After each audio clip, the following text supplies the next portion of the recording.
কুল্লু নাফসিন যায়িকাতুল মাউত, সমস্ত আত্মা, সমস্ত প্রাণ আল্লাহ তাআলা বলেন মৃত্যুর স্বাদ গ্রহণ করুন, মৃত্যুর স্বাদ গ্রহণ। কুল ইন্নাল মাউতাল্লাযী তাফিরুনা মিনহু ফাইন্নাহু মুলাকীকুম, আল্লাহ তাআলা বলেন হে নবী আপনি বলে দেন ও দুনিয়াবাসী, মৃত্যু থেকে তোমরা যেখানেই পলায়ন করো না কেন, মৃত্যু তোমাদের সাথে সেখানে গিয়েই নিজেই মোলাকাত করুন, সাক্ষাৎ করুন। তুমি ডাকতে হবে না, মৃত্যু নিজেই আসো, মৃত্যু নিজেই আসো। আইনামা তাকুনু ইউদরিকুমুল মাউতু ওয়ালাউ কুনতুম ফি বুরুজিম মুশাইয়াদা, আল্লাহ বলে তুমি যদি এমন একটা বিল্ডিং বানাও, ঘর বানাও, যে ঘরটা অনেক উঁচা, যে ঘরটার উপর দিয়া কেউ ভিতরে ঢুকতে পারবে না, যে ঘরটার মধ্যে একটা ছিদ্র নাই, একদম আটকানো, তো এরকম একটা ছিদ্রবিহীন সুউচ্চ ঘরও যদি তুমি বানিয়ে তার ভেতরেও তুমি আশ্রয় নাও, তো ইউদরিকুমুল মাউতু, মৃত্যু তোমার সেখানেই পৌঁছবে, তোমার সেখানেই পৌঁছবে।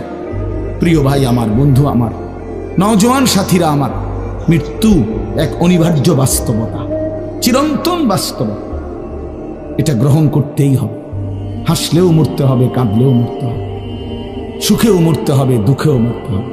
রাজপ্রাসাদ আর অট্টালিকার মানুষটাও মরে যাবে, জীর্ণ কুটিরে যে লোক থাকে, হ্যাঁ, সেই লোকটাকেও মরতে হবে।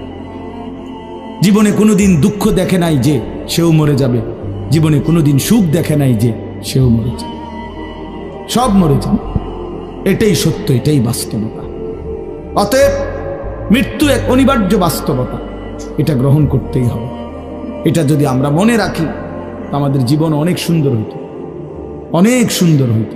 রাসূলুল্লাহ সাল্লাল্লাহু আলাইহি ওয়াসাল্লাম বলছেন আকসিরু যিকরা হাদিমিল লাযযাত ইয়ানি আল মাউত, আল্লাহর নবী বলেন আমার উম্মত তোমরা বেশি বেশি ওই জিনিসটা স্মরণ করো যে জিনিস তোমাদের সমস্ত স্বাদ, আনন্দ, আহ্লাদ চিরতরে মিটাই দিবে, তোমারে চিরস্তব্ধ করে দিবে।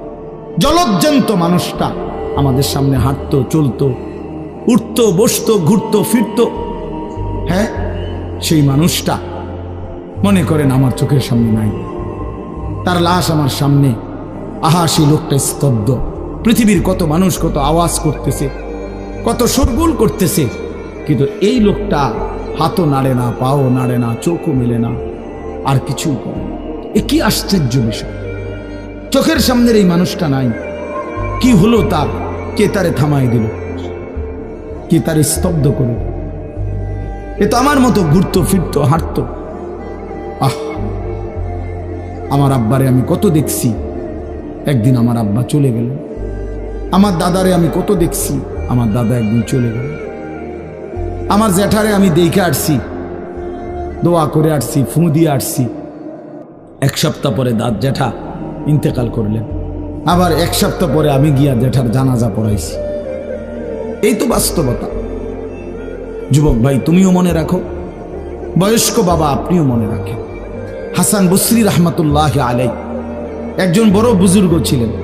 উনি বলতেন, তিনি যখন কোনো যুবককে দেখতেন আর বয়স্ক দেখতেন, তো তিনি যুবকদেরকে বলতেন ইয়া মা'শারাশ শাবাব ইন্না যারআ কাদ তুদরিকুহুল আহাতু ক্বাবলা আন ইয়াবলুগা।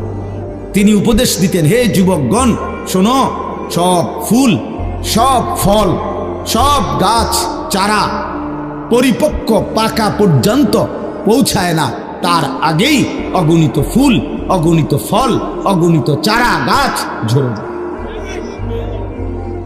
ঝরে যায়। এটা উনি মনে করাইতেন মৃত্যুর কথা। উনি এটা বুঝাইতেন, যুবক তুমি দেখো একটা আম গাছের মধ্যে যতগুলো মুকুল ধরছে ফুল, সবগুলো আম হয় না। যতগুলো আম ধরছিল ছোট ছোট, সবগুলো বড় পাকা পর্যন্ত যায় না, তার আগেই ঝরে যায়। ঝরেই যায় বেশি, থাইকা যায় অল্প। তার মানে যুবক, কিশোর, তরুণ এই বয়সেই মৃত্যু হয় বেশি, বৃদ্ধ পর্যন্ত পৌঁছে